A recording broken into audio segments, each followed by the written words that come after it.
Interpol red notice হল প্রত্যর্পণ বা অনুরূপ আন্তর্জাতিক অপরাধ পুলিশ সংস্থা। এই বৈশ্বিক সংস্থাটি আন্তর্জাতিক অপরাধের বিরুদ্ধে লড়াই করার জন্য বিশ্বের আইন প্রয়োগকারী সংস্থাগুলির মধ্যে সহযোগিতার সুবিধা দেয়। ইন্টারপোল রেড নোটিশ কি, এটি কিভাবেই বা কাজ করে, এর আদ্যোপান্ত নিয়ে সাজানো হয়েছে আজকের পর্ব। ইন্টারন্যাশনাল ক্রিমিনাল পুলিশ কমিশন 1923 সালের সেপ্টেম্বরে অস্ট্রিয়ার ভিয়েনায় সদর দপ্তর সহ প্রতিষ্ঠিত হয়। ডক্টর জোহানেস ছোবার ভিয়েনা পুলিশের প্রেসিডেন্ট। ইন্টারপোলের গঠন থেকে 1932 সাল পর্যন্ত এর প্রেসিডেন্ট হিসেবে দায়িত্ব পালন করেন। আন্তর্জাতিক অপরাধ ট্রাইব্যুনাল এবং আন্তর্জাতিক অপরাধ আদালতের অনুরোধে তাদের এখতিয়ারের মধ্যে অপরাধ, বিশেষ করে গণহত্যা, যুদ্ধাপরাধ এবং মানবতার বিরুদ্ধে অপরাধের জন্য কাঙ্ক্ষিত ব্যক্তিদের খোঁজার জন্য রেড নোটিশ জারি করা হয় এবং নিরাপত্তা পরিষদ কর্তৃক আরোপিত নিষেধাজ্ঞা বাস্তবায়নের ক্ষেত্রে জাতিসংঘের অনুরোধেও এগুলি জারি করা হয়ে থাকে।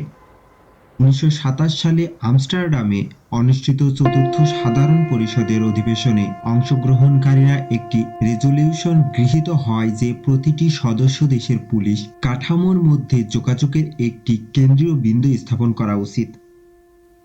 1930 সালের মধ্যে অপরাধমূলক রেকর্ড, মুদ্রা জাল এবং পাসপোর্ট জালিয়াতি মোকাবেলা করার জন্য বিশেষ বিভাগগুলি প্রতিষ্ঠিত হয়েছিল। 1980-এর দশকের আগে যখন ইন্টারপোলের রেকর্ডগুলির কম্পিউটারাইজেশন শুরু হয়েছিল, তখন ডেটা কম্পাইল করা হয়েছিল এবং ম্যানুয়ালি বিশ্লেষণ করা হয়েছিল। এই সময়ে একটি বিস্তৃত সাধারণ রেকর্ড সিস্টেমের মধ্যে রয়েছে নামসূচক কার্ড, আইনি নথি এবং অপরাধ নথি। এগুলোর পরিপূরক ছিল আঙুলের ছাপ এবং ফটো সহ বিশেষ রেকর্ড। সংস্থাটির আন্তর্জাতিক রেডিও নেটওয়ার্কটি 1935 সালে চালু হয়েছিল, কেবলমাত্র জাতীয় পর্যায়ে ফৌজদারি পুলিশ কর্তৃপক্ষের ব্যবহারের জন্য একটি স্বাধীন টেলিযোগাযোগ ব্যবস্থা সরবরাহ করে। 1966 সাল নাগাদ 34টি দেশে ইন্টারপোল রেডিও নেটওয়ার্ক স্টেশন ছিল, যা প্রতি বছর 90,000-এরও বেশি বার্তা বহন করত। আজ একটি নিরাপদ ওয়েব ভিত্তিক পুলিশ যোগাযোগ ব্যবস্থার মাধ্যমে বার্ষিক লক্ষ লক্ষ বার্তা প্রেরণ করা হয়, যা 196টি দেশে অ্যাক্সেসযোগ্য। 1938 সালে প্রেসিডেন্ট মাইকেল স্কালকে ক্ষমতাচ্যুত করে নাৎসিরা ইন্টারন্যাশনাল ক্রিমিনাল পুলিশ কমিশনের নিয়ন্ত্রণ গ্রহণ করে। 1941 সালে কমিশনের সদর দপ্তর 16 ক্লেইনেন ওয়ানসি থেকে বার্লিনে স্থানান্তরিত করা হয় এবং দ্বিতীয় বিশ্বযুদ্ধের শেষ অবধি সংস্থাটি নাৎসিদের নিয়ন্ত্রণে ছিল। দ্বিতীয় বিশ্বযুদ্ধ শেষ হওয়ার পরে বেলজিয়াম সংস্থার পুনর্নির্মাণে নেতৃত্ব দেয়। রাষ্ট্রপতি ও কার্যনির্বাহী কমিটি নির্বাচনের জন্য একটি গণতান্ত্রিক প্রক্রিয়া প্রতিষ্ঠিত করা হয় এবং সদর দপ্তর ফ্রান্সের প্যারিসে স্থানান্তরিত করা হয়। আইসিপিসির সভাপতি ফ্লোরেন্ট লুইস 1946 সালের জুন মাসে ব্রাসেলসে সাধারণ পরিষদের 15তম অধিবেশনে ভাষণ দেন এবং একই বছর ইন্টারপোল সংস্থাটির টেলিগ্রাফিক ঠিকানা হিসাবে নির্বাচিত করা হয়। 1947 সালে প্রথম রেড নোটিশ জারি করা হয় একজন রুশ নাগরিকের জন্য, যিনি একজন পুলিশ সদস্যকে হত্যার দায়ে অভিযুক্ত ছিলেন। কার্যকরভাবে ওয়ান্টেড ব্যক্তিদের জন্য একটি আন্তর্জাতিক সতর্কতা রেড নোটিশে শনাক্তকরণের তথ্য এবং ব্যক্তির বিরুদ্ধে অভিযোগের সংক্ষিপ্তসার অন্তর্ভুক্ত রয়েছে। রঙিন কোডেড আন্তর্জাতিক নোটিশের সিস্টেমগুলি বছরের পর বছর ধরে হলুদ অর্থাৎ নিখোঁজ ব্যক্তি, নীল অর্থাৎ অতিরিক্ত তথ্য, কালো অর্থাৎ অজ্ঞাত দেহ, সবুজ অর্থাৎ সতর্কতা এবং বুদ্ধিমত্তা, কমলা অর্থাৎ আসন্ন হুমকি, বেগুনি অর্থাৎ মোডাস অপারেন্ড অন্তর্ভুক্ত করার জন্য প্রসারিত হয়েছিল। প্রতীক এবং পতাকা 1950 সাল থেকে ব্যবহার করা হয়েছে। প্রতীকটিতে গ্লোব রয়েছে, যা নির্দেশ করে যে তাদের কার্যক্রম বিশ্বব্যাপী।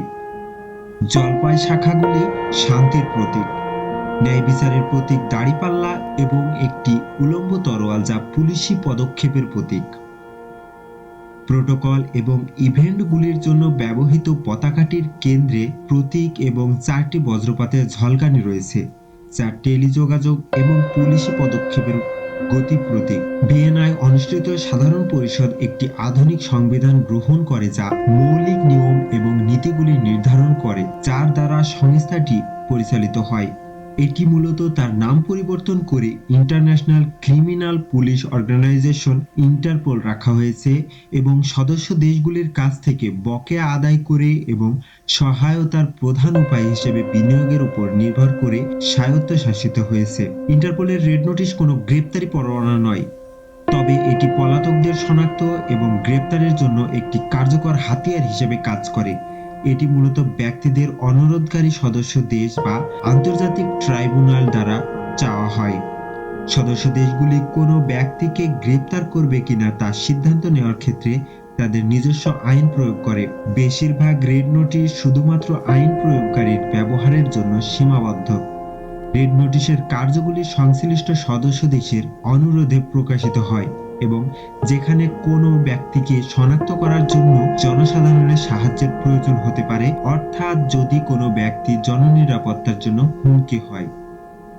একটি রেড নোটিশ জারি করার মূল উদ্দেশ্য হল বিশ্বের বিভিন্ন আইন প্রয়োগকারী সংস্থার মধ্যে সহযোগিতা সহজতর করা। এটি এমন ব্যক্তিদের শনাক্ত করতে এবং গ্রেপ্তার করতে সহায়তা করে যারা তাদের নিজ দেশ থেকে পালিয়ে গেছে, যারা আন্তর্জাতিক সীমানা অতিক্রম করার পরেও যেন তাদের ন্যায় বিচারের মুখোমুখি হয় তা নিশ্চিত করা।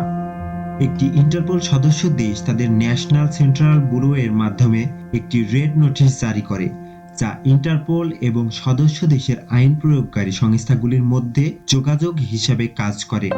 তারা কাঙ্ক্ষিত ব্যক্তির সম্পর্কে বিস্তারিত তথ্য জমা দেয়, যার মধ্যে অপরাধীর শারীরিক বিবরণ, ফটোগ্রাফ এবং তারা যে অপরাধের জন্য চাইছে তার বিবরণ।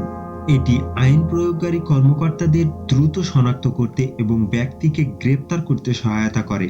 একবার একটি রেড নোটিশ জারি করা হলে এটি কার্যকর থাকে যতক্ষণ না কাঙ্ক্ষিত ব্যক্তিকে খুঁজে পাওয়া যায় এবং গ্রেপ্তার করা হয় এবং ইন্টারপোল তা যতক্ষণ প্রত্যাহার না করে। রেড নোটিশ ব্যবহারের মাধ্যমে ইন্টারপোল সারা বিশ্বের আইন প্রয়োগকারী সংস্থাগুলিকে গুরুতর অপরাধের সাথে জড়িত ব্যক্তিদের গ্রেপ্তার করতে সহায়তা করে। সংস্থাটি একটি সেতু হিসেবে কাজ করে, বিশ্বব্যাপী পুলিশ সংস্থাগুলিকে সংযুক্ত করে এবং গুরুত্বপূর্ণ তথ্য ও বুদ্ধিমত্তার আদান প্রদান সহজতর করে। ইন্টারপোল আন্তর্জাতিক তদন্ত সমন্বয় করতে সন্ত্রাস, মানব পাচার, মাদক পাচার এবং সাইবার অপরাধের মতো আন্তর্জাতিক অপরাধ মোকাবেলায় গুরুত্বপূর্ণ ভূমিকা পালন করে। এর প্রভাব অপরাধীদের ধরার বাইরেও প্রসারিত।